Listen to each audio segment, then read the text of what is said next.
Friends, welcome back. Here is our next video on MCQ questions. Question number 36 we'll go through quickly.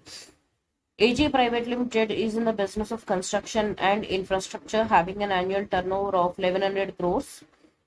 The operations of the company are run effectively, driven by the well laid down policies and procedures. The processes of the company are very strong and are well documented and properly communicated to its employees as required. The management had also done a detailed risk assessment in the earlier years, and currently the risk management system of the company is considered to be effective. The internal controls include both the automated and manual. During the course of audit of financial statements of the company for the financial year ending on 31st of March 2020, the statutory auditors did their risk assessment and also reviewed the general IT controls which were found to be effective. Considering the same, one of the senior audit team member asked the team to start performing the substantive audit procedures, taking the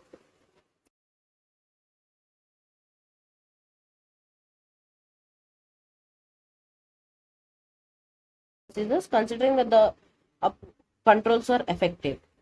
However, the audit team did not find this approach correct and discussed that they should have also checked the effectiveness of other manual and automated controls by testing them and then move on to the substantive testing.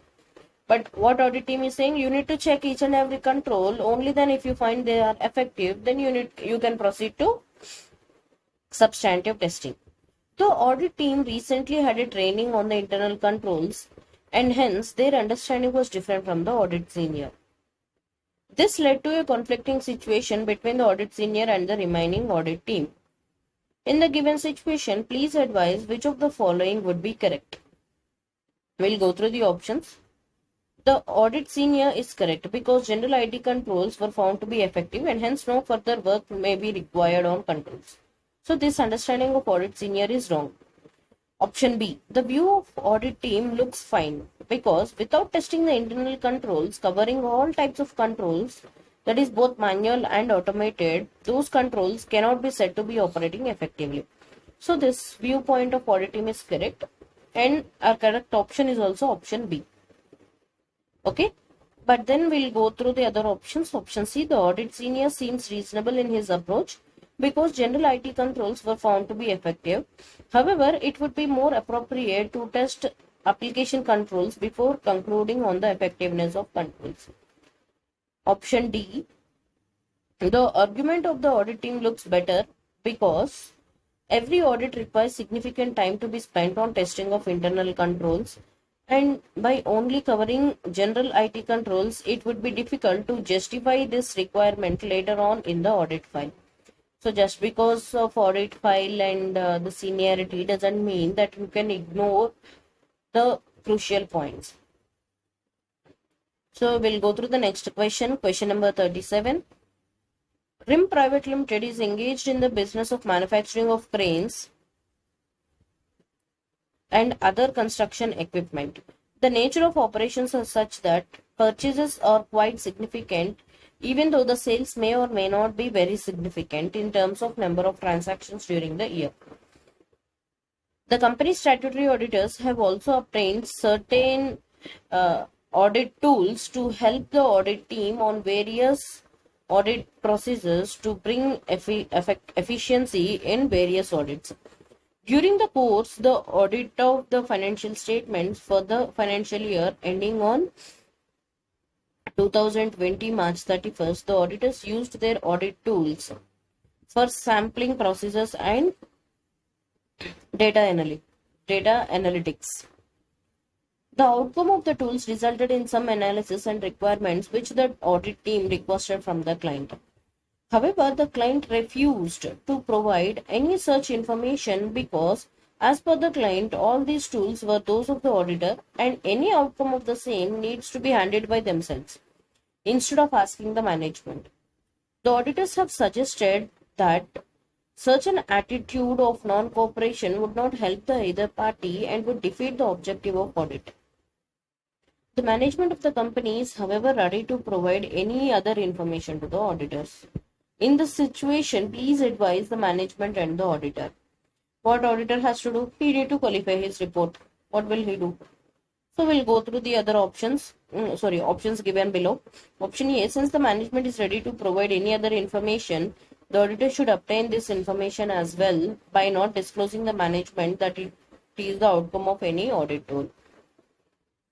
Option A, by going through the option also, you can clearly understand that this was not the correct option. We'll go through option B. To view the view of the management is correct because audit tools are there to support the auditors and not to lead increased work of management. So because of these audit tools, auditor will identify few issues which the management has to resolve those things according to their viewpoint. But here the management is not agreeing.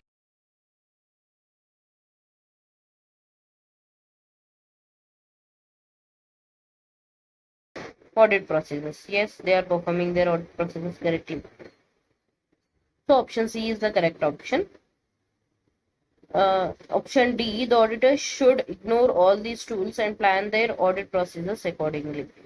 So because the management is not supporting you, you should not ignore anything. So option C is the correct option. We'll go through question number 38.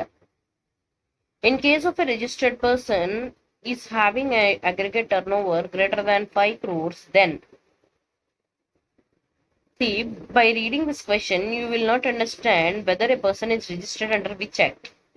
But after seeing these options, you identified that the person is registered under GST Act.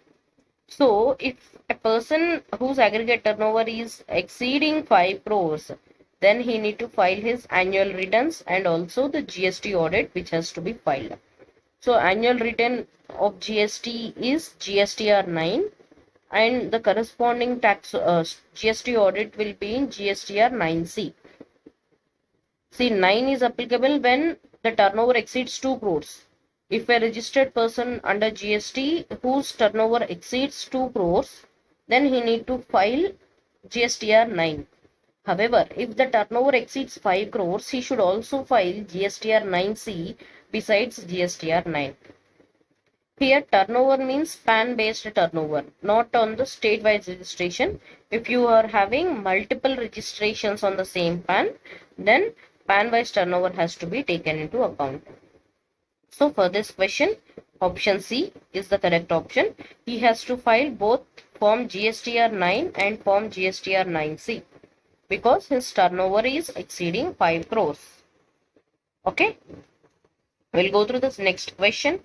Question number 39. ABC Private Limited uses in-house developed application system for accounting. The auditor observed that the user ID and password is mandatory.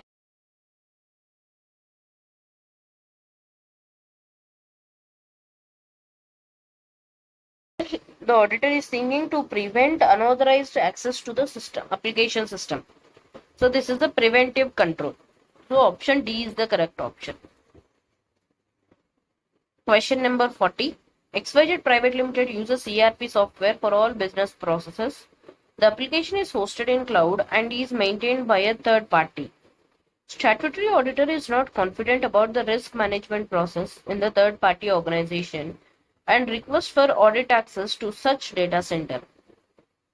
The request was declined and the management informed that the third party is ISO certified and audit on controls at service organization is regularly being conducted.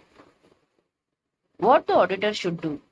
He should get the audit report of the service organization. What he will do? He'll get the audit report and he'll continue his process considering alternate audit processes. We'll go through the options. Option A, do not ask for any of these else since the third party is an ISO certified. Option B, insist on conducting audit in the third party. Option C, take the ISO certificate. What he will do by taking ISO certificate? Nothing. Option D, take the service organization control audit report to review. So this is what he should do. He should take the audit report for review. Yes, that's all for today. We have completed our 5 questions. Hope these questions are useful to you. If you have any doubts, please comment below. And don't worry, we'll be completing all these questions maximum by 30th of April. What we are planning is 5 MCQ questions a day and 2 case-based scenarios. So don't worry, we'll be completing. Till now, we have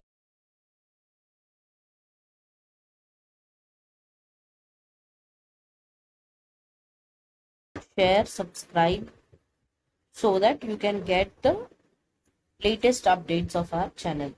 Thanks for watching.